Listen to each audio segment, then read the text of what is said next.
ऐसे क्या लंका स्वर्ण तो लंका तो सुनी, लेकिन बंगाल को स्वर्ण बनाने का जो एक सपना दिखा रहे हैं, जो भी सोना चांदी आपके पास में है सब लूट कर ले जाएंगे,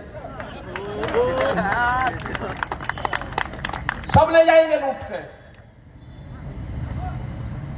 बच के रहना, दिखाई नहीं देंगे 2-3 तारीख के बाद में, ये आएंगे ही नहीं इधर को।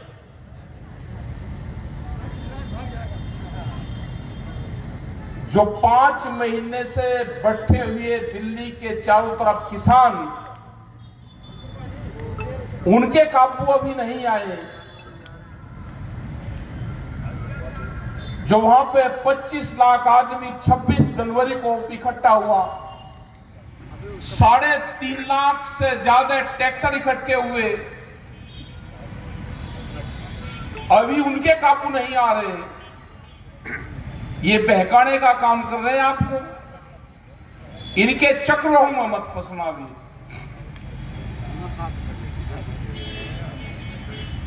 अभी तो हम वहां पे छोड़ेंगे नहीं इनको। वहां पे ये कोरोना काल आ जाए, दूसरा काल आ जाए, इन्हें करीब 12 तरह के षड्यंत्र तो वहां पर रचे हैं दिल्ली के आसपास बैठे हुए किसानों के।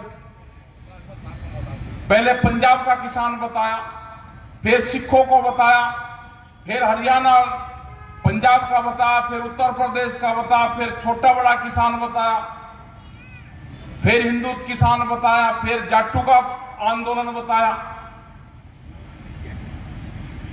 फिर गेहूं और उसको फसलों का बताया कि चावल और गेहूं का आंदोलन है, फिर कहा कि तो आड़तीस आंदोलन वो करवा रहे हैं। 12 तरह के षड्यंत्र अभी तक दिल्ली की सरकार रच चुकी है। अभी नया एक षड्यंत्र और रचेंगे। ये कोरोना जो चल रहा है ना, इसका षड्यंत्र एक और इनके पास में बाकी एक हथियार है, उसका भी इस्तेमाल करेंगे। हमने भी पूरी तैयारी कर ली है कि ये हमारा गांव है, जो दिल्ली के चारों तरफ किसान बैठे हुए, आज भी कई लाख किसान वहां पे हैं। 20-25 हजार ट्रैक्टर वहां पे मौजूद हैं। हमारी झोपड़ियां पक्के घर वहां पे हैं। ये कोरोना भी आ जाएगा, अपने गांव को छोड़कर कोई कहीं नहीं जा सकता। वो हमारा गांव है जो 5 महीने से हमारे मूल स्थान है, और बहुत लोग वे हैं कि जो अपने घर नहीं गए, तो ये छोड़कर नहीं जाएंगे। जो भी गाइडलाइंस होगी उसका पालन करेंगे, लेकिन अपना गांव नहीं छोड़ देंगे। ये षड्यंत्र रचेंगे, उसकी तैयारी भी हम सब लोगों ने कर ली।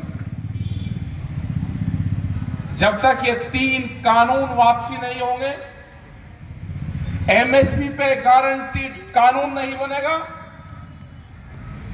आगे जो संयुक्त मोर्चे की कमेटी है उस कमेटी का गठन नहीं होगा, जो और मसले हैं उस पर भारत सरकार बातचीत करेगी, क्योंकि कानून और बिल और भी बहुत लेकर आना चाहते हैं। ये एक आ गया है कि वहां पे एक एनजीटी के नाम पर आ गया, नेशनल ग्रीन ट्रिब्यूनल के नाम पर आ गया, जो आसपास का क्षेत्र है दिल्ली का, 10 साल पुराना डीजल से चलने वाला कोई भी वो गाड़ी हो, ट्रैक्टर हो, पंपिंग सेट हो, वो नहीं चल सकता। आपके यहां 15 साल के बाद का नहीं चल सकता। एक दूध का समझौता हो रहा है बाहर से, जब वो समझौता हो जाएगा तो पूरा डेयरी सेक्टर और दूध सेक्टर पूरा बर्बाद होगा। एक बीज का कानून लेकर आ रहे हैं। बीज घर में रखना ऐसा होगा कि जैसे आपने शराब की बोतल रख ली, शराब आप ठेके से खरीद लो तो ठीक है, अगर आपने बेच दी तो गलत है, आपको पुलिस पकड़ के ले जाएगी, आपके खिलाफ केस रजिस्टर होगा। यही हाल बीज का एक कानून आने वाला है, उस पर होगा कि अगर किसी किसान ने बीज अपने घर से बेच दिया तो वो अपराध होगा। ये बहुत से कानून बनने जा रहे हैं। अगर ये आंदोलन शुरू ना होता तो बहुत से कानून बन गए होते। आने वाले जो टारगेट इनका है, इनका टारगेट है कि सीधा किसान से जमीन छीनो। ये जमीन छीनने का टारगेट भारत सरकार का है। कुछ कंपनियां हैं, उनको जमीन देना चाहते हैं, वे खेती करेगी कंपनियां।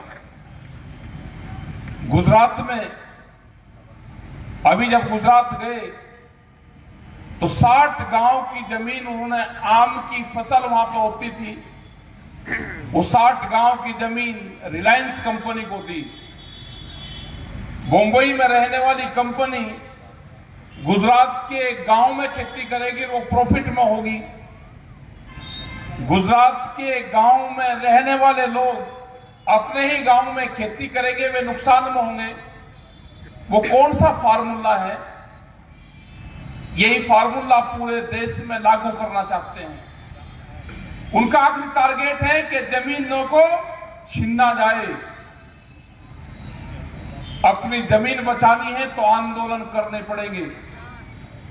अपनी जमीन बचानी है तो वोट की चोट इन कंपनियों को देनी पड़ेगी। किसी पार्टी की सरकार नहीं है देश में। देश में तो कंपनियों की सरकार चल रही है आज। जो उनसे बीजेपी के लोग करते हैं कि हमारी सरकार, आप तो पहले अपनी पार्टी बचाओ, अपने पार्टियों के नेताओं को बचाओ जो दिल्ली के बंगलों में कैद हैं, उनको निकाल लो बाहर, वे कैद हैं। ये अभियान आपको चलाने पड़ेंगे। अनाज को तिजोरियों में बंद नहीं होने देना। जो रोटी है, रोटी को तिजोरी में बंद नहीं होने देना, ये आंदोलन जब तक चलेगा। अनाज को गोदामों से बाहर निकालना पड़ेगा, ये आंदोलन जब तक चलेगा। भूख के आधार पर देश में रोटियों की कीमतें तय नहीं होगी, ये आंदोलन जब तक चलेगा। गरीब आदमी का क्या हाल होगा? अनाज किस रेट में खरीदा जाता है और किस रेट में कंपनियां बेचेंगी। इन्हें कहा है कि सबसे बड़ा व्यापार आज भूख का है,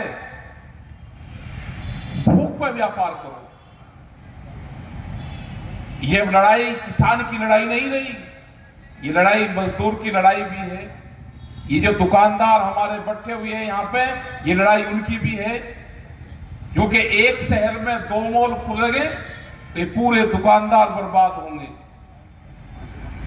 जो 100 लोगों को उधार सामान देते हैं, जो गांव की नुक्कड़ पे दुकान करता है, वो आधे गांव को सामान उधार देता है कि मेरी फसल आएगी इस किसान की तो मेरा कर्जा ये उतार देगा। तो ये आंदोलन लंबा चलेगा। ये किसान, मजदूर, दुकानदारों की आजादी की लड़ाई है, गुजरात के किसानों की लड़ाई है। गुजरात में गए तो गुजरात में कोई सरकार नहीं किसी की, गुजरात को पुलिस स्टेट है। यही हाल पूरे देश में बनेगा। युद्धवीर सिंह वहां पे गए थे, प्रेस कॉन्फ्रेंस करते, बीच में से उठा कर लेकर गए। बंधन में है यहाँ के जो प्रेस के लोग हैं, वे भी बंधन में हैं। उनको भी मुक्ति अभियान चलाना पड़ेगा, प्रेस मुक्ति अभियान वो चलाना पड़ेगा देश में। क्योंकि कैमरा और कलम पे बंदूक का पहरा है, किसी की बोलने की हिम्मत नहीं है। जो 2014 के बाद में कर्मचारी आए, उनको पेंशन नहीं अब, लेकिन एमपी और एमएलए बनेंगे, 3-3 और 4-4 बार बनेंगे तो उतनी ही उनको पेंशन मिलेगी। तो ये आंदोलन लंबे चलेंगे, बहुत इशू आएंगे। क्योंकि जिस तरह से 23 के आसपास के जो बड़े संस्थान थे भारत सरकार के, वे बेचे जा रहे हैं और बैनर लगने हैं, एक दिन होल्डिंग लगेंगे। अभी चुनाव खत्म हो जाने दो, ये कोरोना काल में ही बहुत जगह होल्डिंग लगने वाले हैं, सेल फॉर इंडिया, और जिस शहर में लगेंगे उस शहर के भी संस्थाओं के नाम होंगे कि ये संस्थाएं बिकाऊ हैं, किसी को खरीदनी हो तो खरीद लो। शहर भी बिकेंगे, सड़कें बिकी, समुद्र के किनारे बिक गए।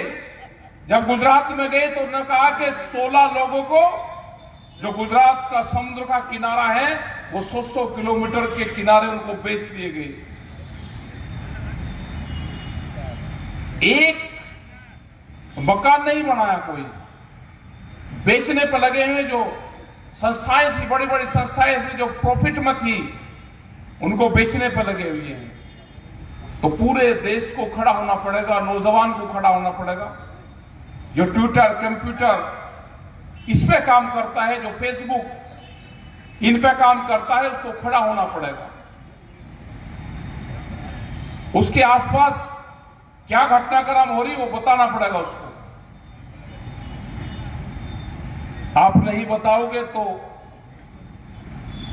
आने वाले टाइम पे जब आप खड़े और समझदार हो जाओगे और फिर कहोगे कि ये देश गया कहां, इसका पता भी नहीं चला। क्योंकि पिछली बार जब कोरोना काल चला तो करीब 20 लाख करोड़ रुपया, खबरें तो आई कि 20 लाख करोड़ रुपया कोरोना काल के लिए निकाला गया। वो गया कहां, किसी को पता नहीं चला। वो ना किसानों के पास में गया, ना वो दुकानदार के पास में गया, और हालात देश के क्या हुए वो सब लोगों को पता है। पैसा इस तरह से किसानों के, आम जनता के पास से निकला जैसे किसी ने जेब से चोरी कर लिया हो। सबके कारोबार ठप हुई, महंगाई बढ़ी, पेट्रोल डीजल के क्या रेट है, किसान से जब फसल चल जाती है तो आम कंज्यूमर को क्या रेट मिलती है। जब किसान के पास में फसलें आती हैं तो रेट डाउन होता है, और जब ये गोदाम में बंद हो जाएगा, पूर्ण अधिकार इनका हो जाएगा, तो हालात उसके बाद में ज्यादा खराब होगी। और हालात ये होनी है कि किसी जब भूखा आदमी है उसको अगर रोटी मिल जाए तो उसको ये लगता है कि मेरा विकास हो गया। आने वाले टाइम पे हर आदमी का ये होगा कि रोटी ही उसको विकास मानना जाएगा। तो हमको ये नहीं होने देना है, हमको लड़ना है, उठना है, जागना है। और 2021 का जो साल है ये आंदोलन का साल है। इसमें सब लोग उठें, जागें, उठें और लड़ें। अपने हक के लिए लड़ना पड़ेगा आपको। तो आप लोग यहां पर अपना ध्यान रखें कि जो सोने की बात करते हैं कि बंगाल को सोना बनाना है, तो इनके बहकावे में मत आना। सोना कहां से बना देंगे, ये बात तो हम वहां पर जाकर जरूर बताएंगे, उत्तर प्रदेश में, वहां पे कि बंगाल में ये बात करी इन्होंने, ये वहां पर नहीं करी इन्होंने। ये तो आज ही पता चला कि बंगाल को सोना बनाने की बात कर रहे। पूरा स्वर्ण बंगाल हो, क्या ख्वाब दिखा रहे हैं। 15-15 लाख रुपए के भी ख्वाब दिखाई दे, किसी के खाते में आए हो तो जरूर बताना। तो आप लोग इस टाइम तक आए, आपने बात सुनी, और जो किसान संयुक्त मोर्चा है, जो मजदूर है, वे सब यहां पे उपस्थित हैं। सभी नेतागण यहां पे आए, बिहार से लगा के उत्तर प्रदेश, झारखंड तक के, दिल्ली से। तो आपका सबका धन्यवाद। जय हिंद, जय भारत, जय बंगाल। संयुक्त किसान मोर्चा, संयुक्त किसान मोर्चा, संयुक्त किसान मोर्चा। धन्यवाद। मैं बिना इजाजत से कि आपके बीच हाजिर हो गया। हम उस सरजमी से आते हैं जहां पटना साहिब के धरती से, और हमारी यही कामना है, जो मैं एक छंद अभी जस्ट याद आ गए कि गुरु तेग बहादुर गुरु अर्जुन तू कहाँ हो, गुरु तेग बहादुर गुरु अर्जुन तू कहाँ हो, बंगाल को बचा लो गुरु गोविंद जहां हो। बहुत बहुत धन्यवाद। मैं धन्यवाद करूंगा इखलाक साहब का।